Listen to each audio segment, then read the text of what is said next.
Great. Well, welcome back. We are here today with my guest, Sharon Sloane. Sharon, thank you for joining me on the Gravity Podcast. A pleasure to be here. Delighted. Thank you. Well, tell me, let's start, as we were just talking about at the beginning, as we usually do. Let me hear a little bit about kind of your early memories as to what it was like to be you as a child, your family, where you grew up, kind of what that dynamic was like. Absolutely. Well, I was very fortunate to grow up in a very loving Jewish family. My dad was a brilliant and accomplished entrepreneur, humanitarian, really started with absolutely nothing. His own mother passed away when he was only 8 years old.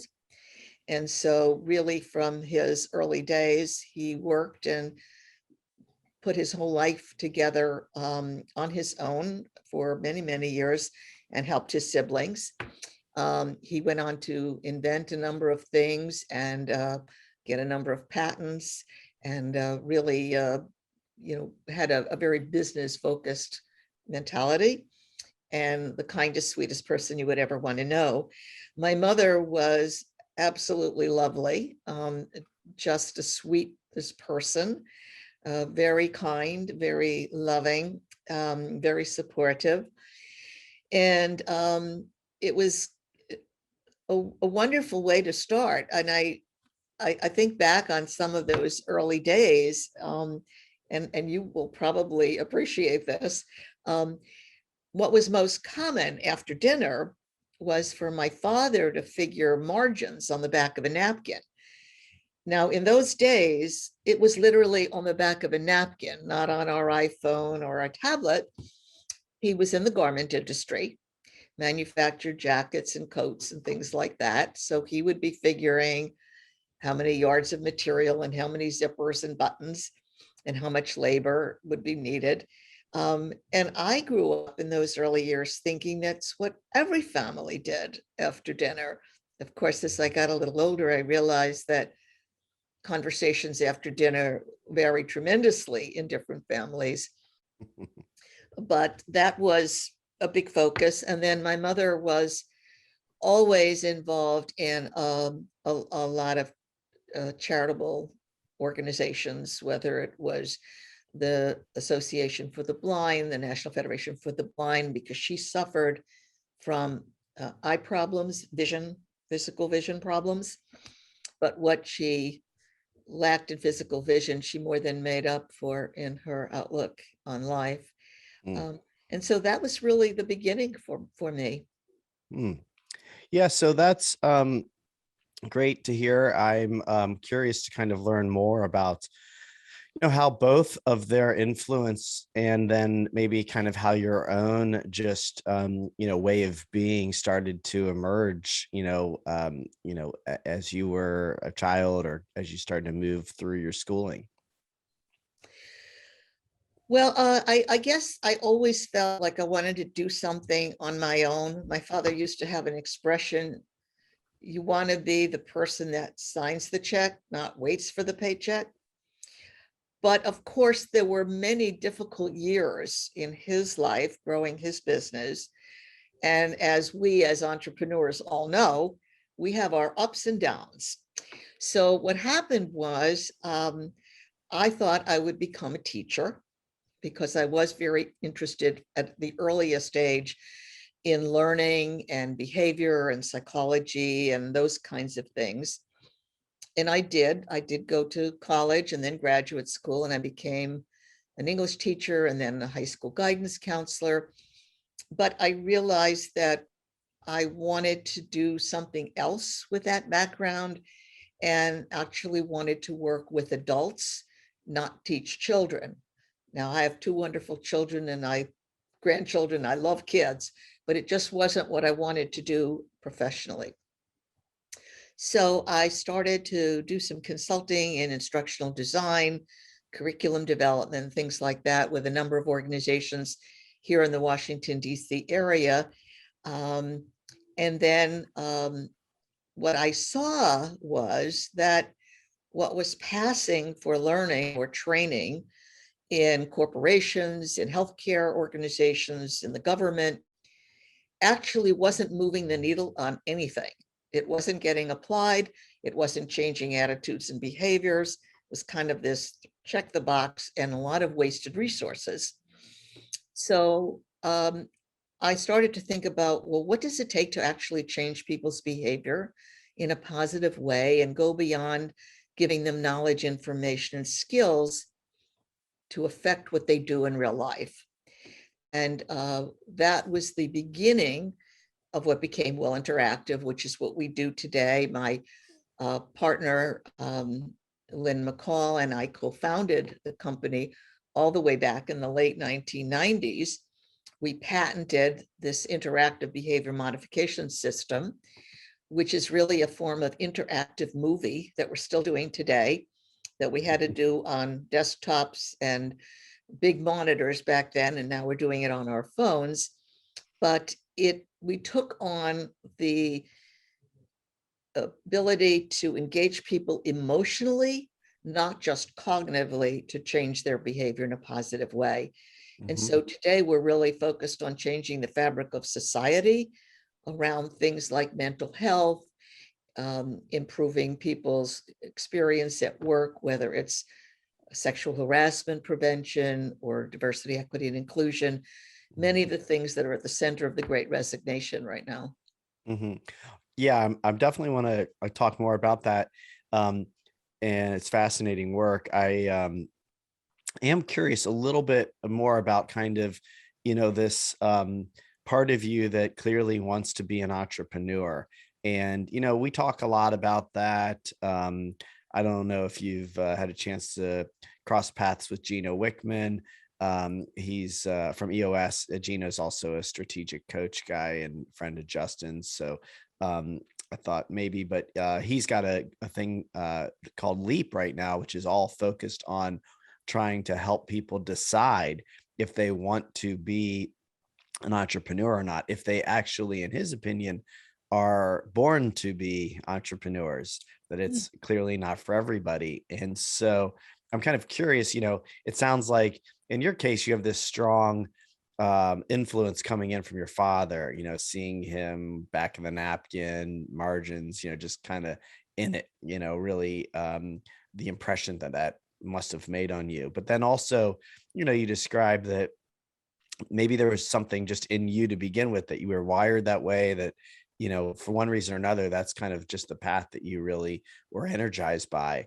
And, maybe you can just kind of share with the audience a little bit about kind of what that feels like, or what that was like for you, how you knew that you definitely really wanted to go down that path. And then, maybe you can talk about how you decided what it was that you wanted to do, first that you wanted to be an entrepreneur, and then what you wanted to build.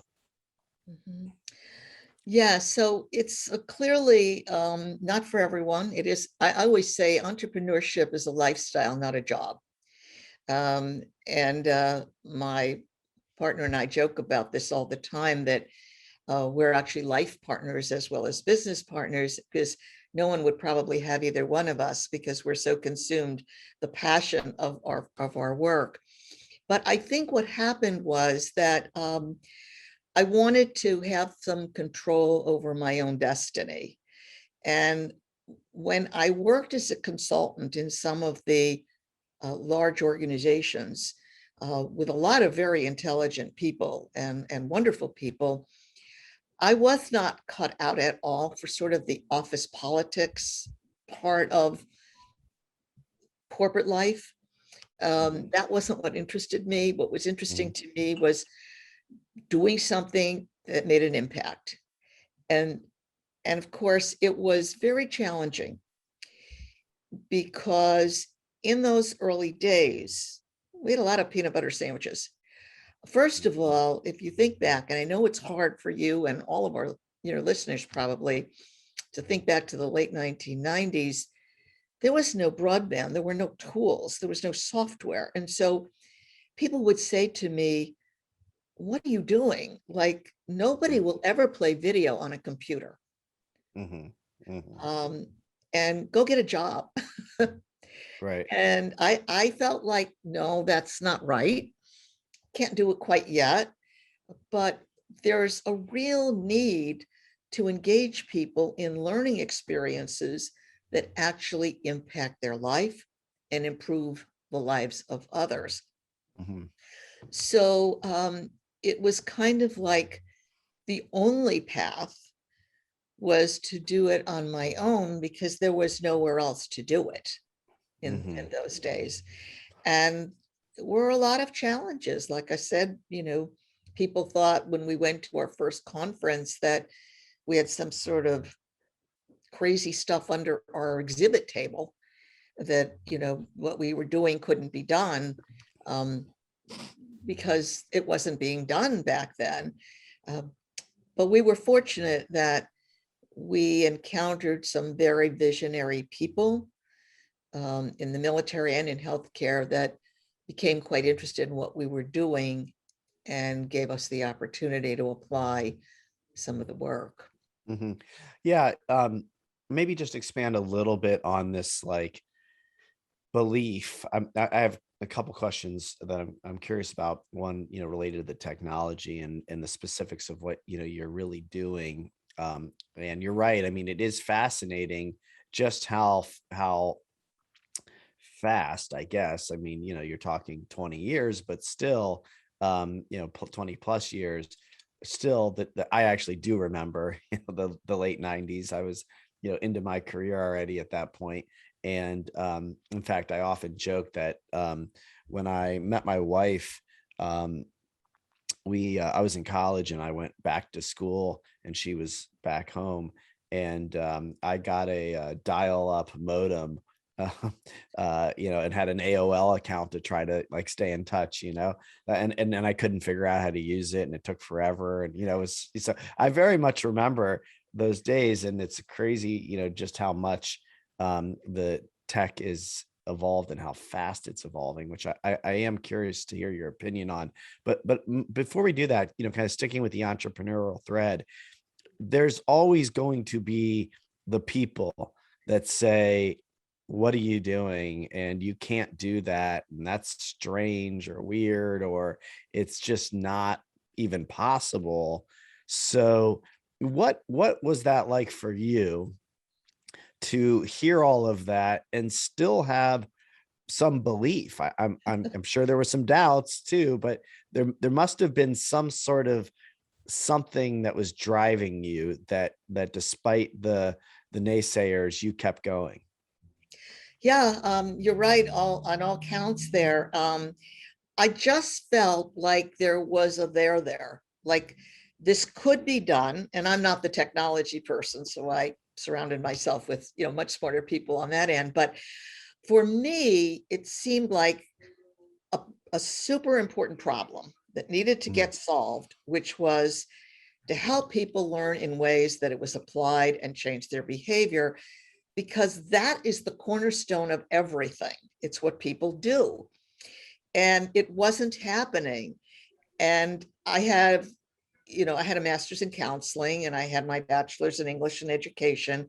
So I had some fundamental understanding of the way the brain works. And over the years, of course, I've studied neuroscience and a lot of other things. But I think I just felt so passionate about it.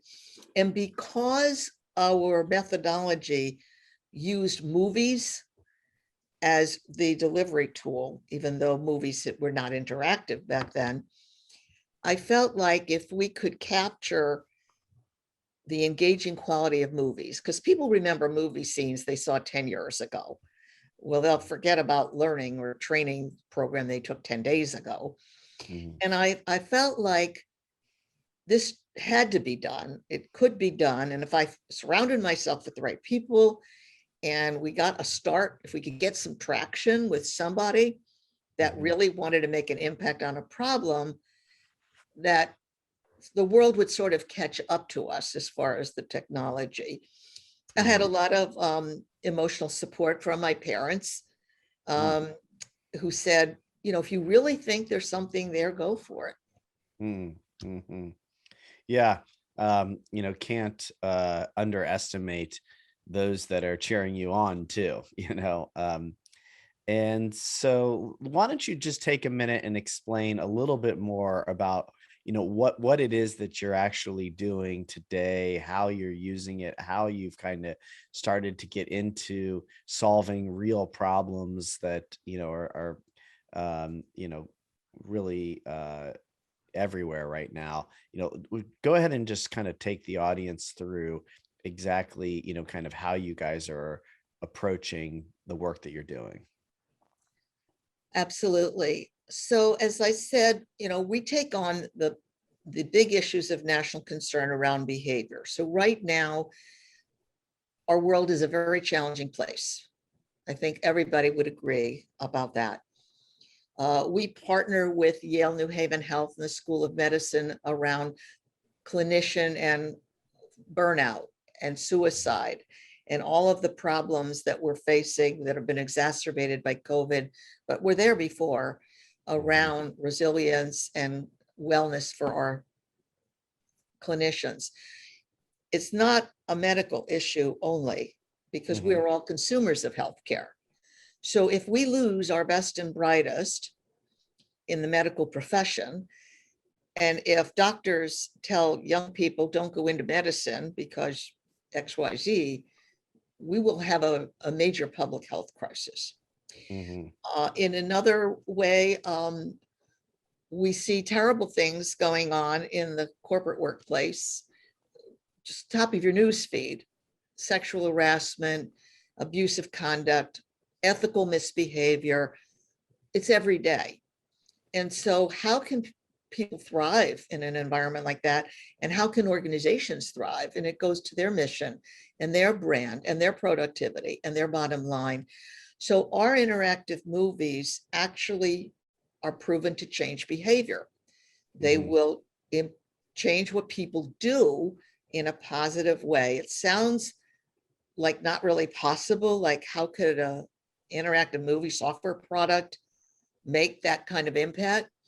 But we've had numerous studies over the years. As an example, the Army was facing a suicide crisis. They were losing Mhm. 25 to 30 soldiers every month.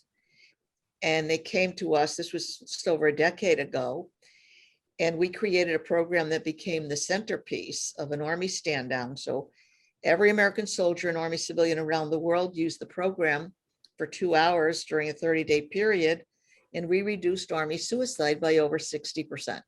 Wow.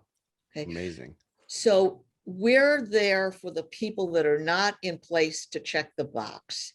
Mhm. And we work with leading organizations: AIG, S&P Global, Mercedes, people that MasterCard, I mean, the people that have leadership that really wants to enhance culture, lead to productivity, and also, honestly, right now, Brett, recruit and retain the best talent, Mhm. Mhm.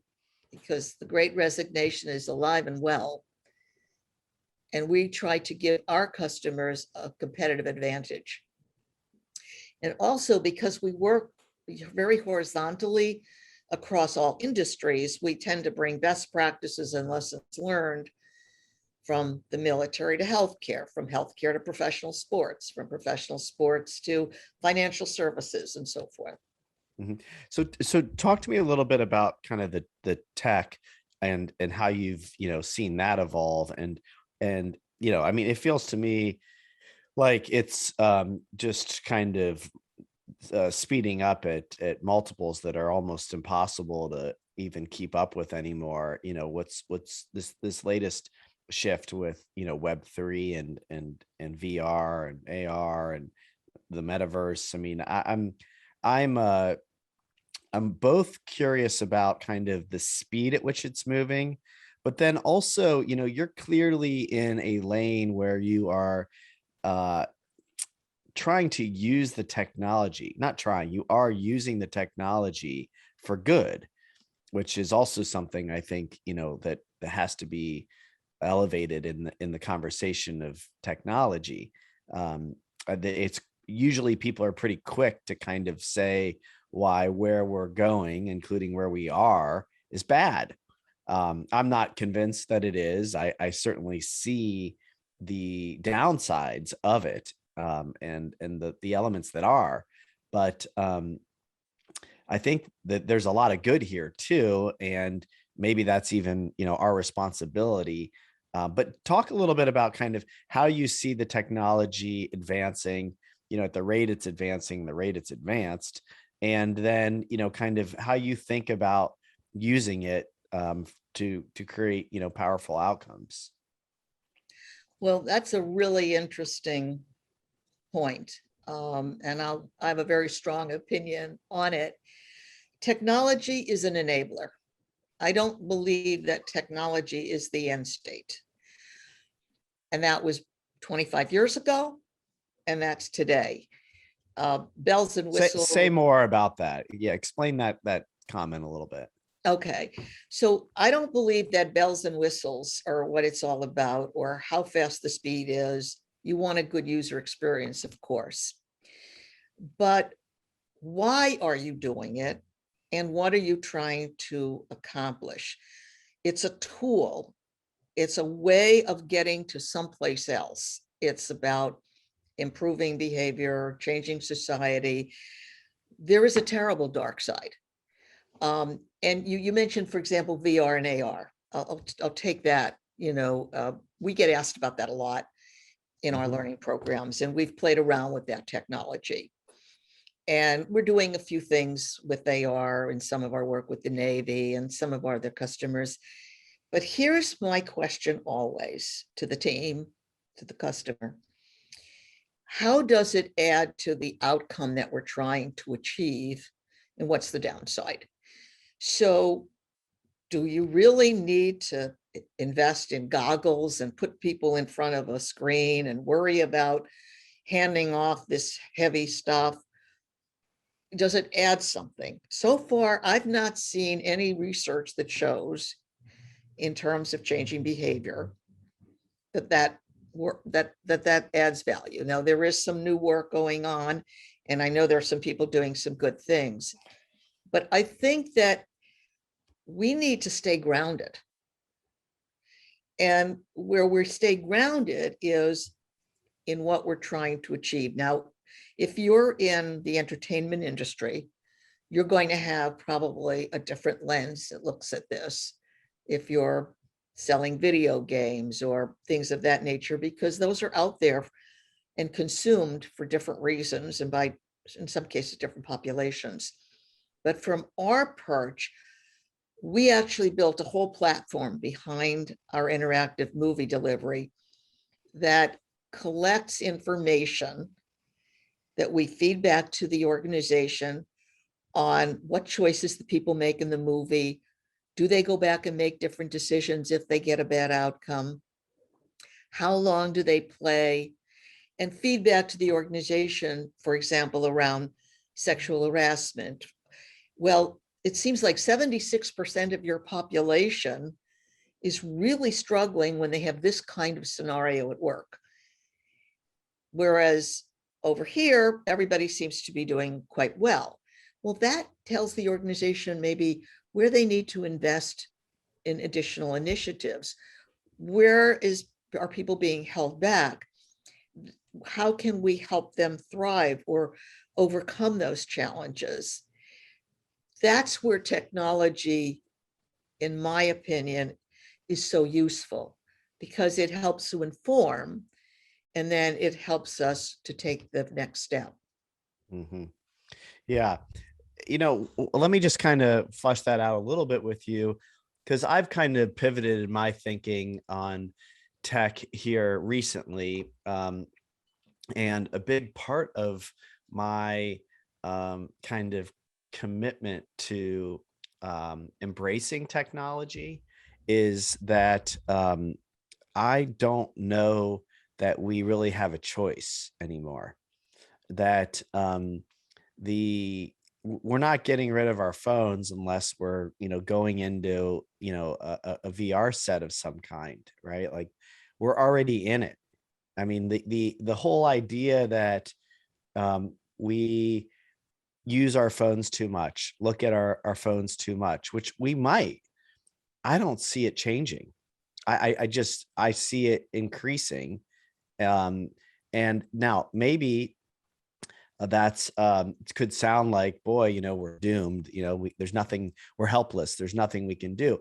But what I'm saying is, what if it doesn't have to just be about entertainment and games, right? What if there's more content and experiences that are actually beneficial for people, that are really, like you said, tools to help people improve their lives. And so that's kind of where I've started getting excited. When you start to look at it from that lens, there are a lot of opportunities to provide experiences to people that might not otherwise have the opportunity to have that experience. If you can go into a headset and be on a beach, or go skiing, or I don't know, jump out of an airplane, or whatever it is that gets you excited, right?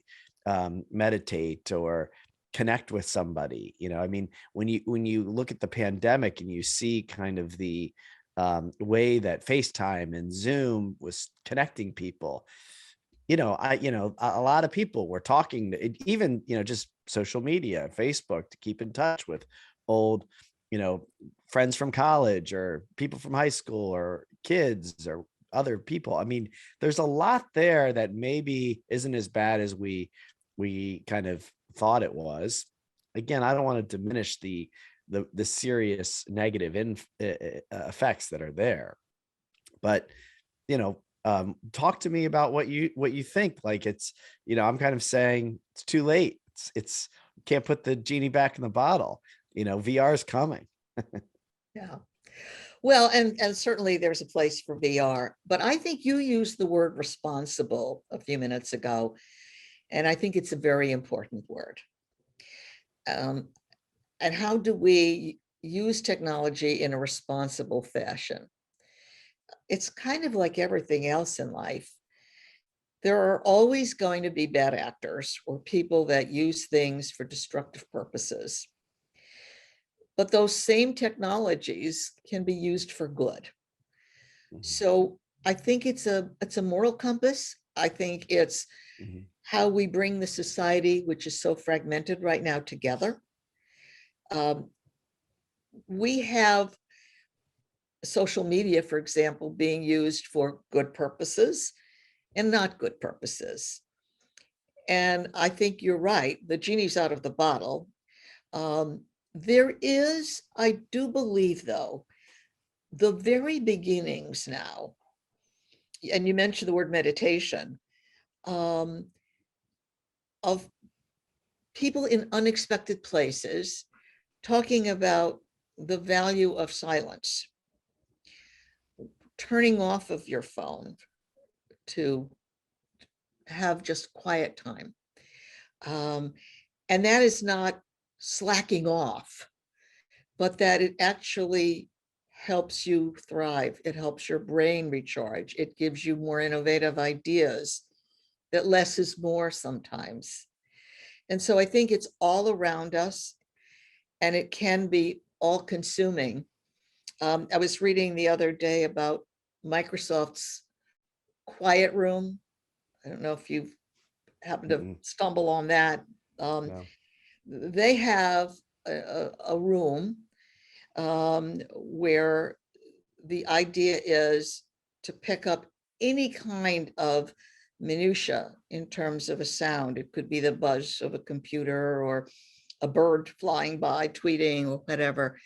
And they're looking at the effects of noise on all of us, because all of this stuff is going in the background.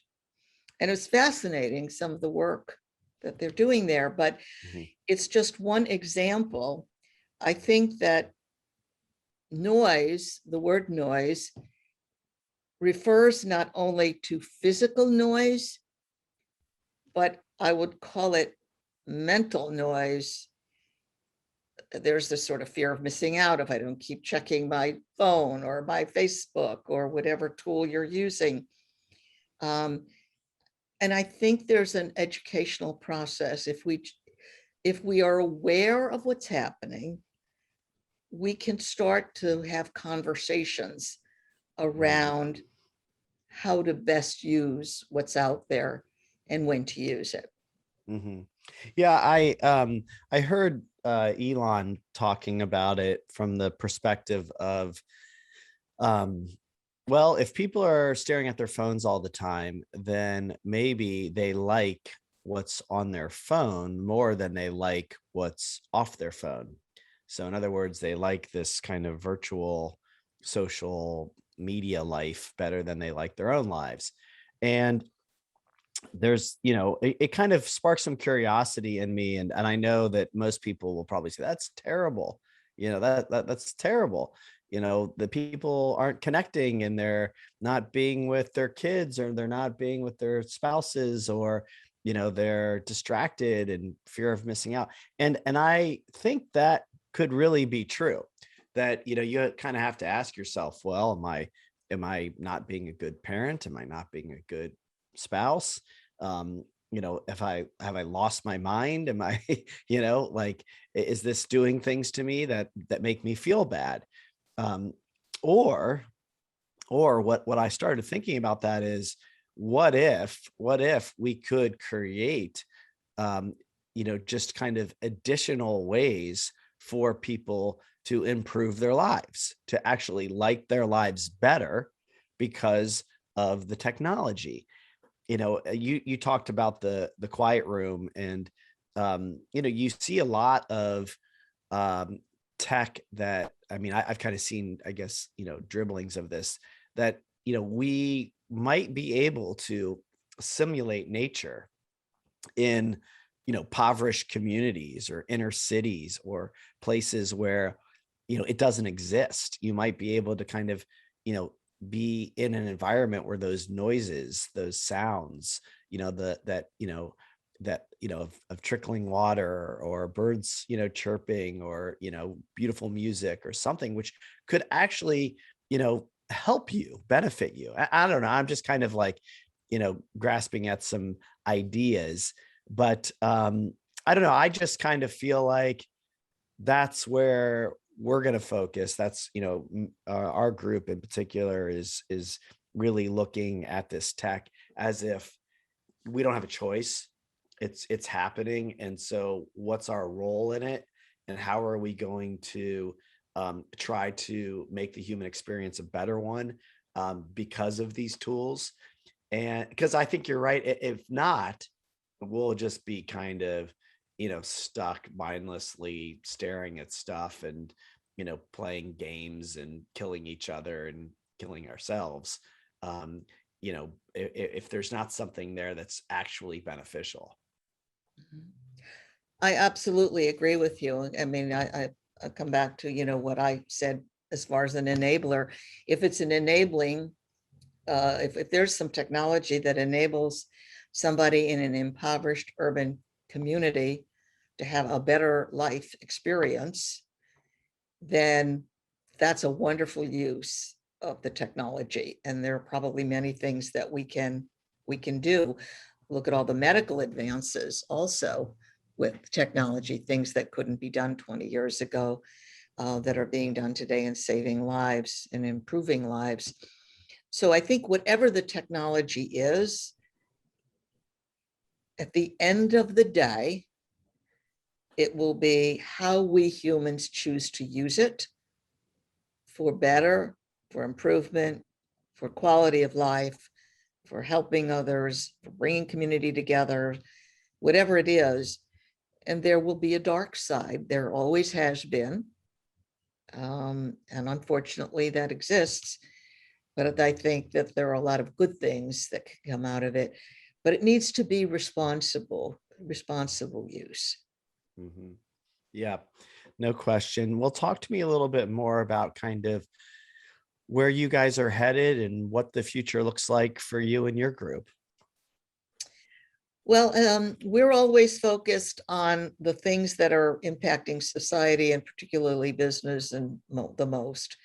Right now, we're doing a lot around emotional well-being and mental health in organizations. We just released a new program called Emotional Life Skills at Work.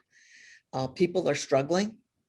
Managers and supervisors often have no idea what to do with their teams. They've never been trained, and they are certainly not psychologists. We're not making every manager or supervisor psychologist, but there are so many things that can be done in the workplace to help people have a better experience, especially now that folks are remote or hybrid. Things are changing day to day. We have COVID, childcare situations, an elderly parent in the home. I mean, it's everywhere.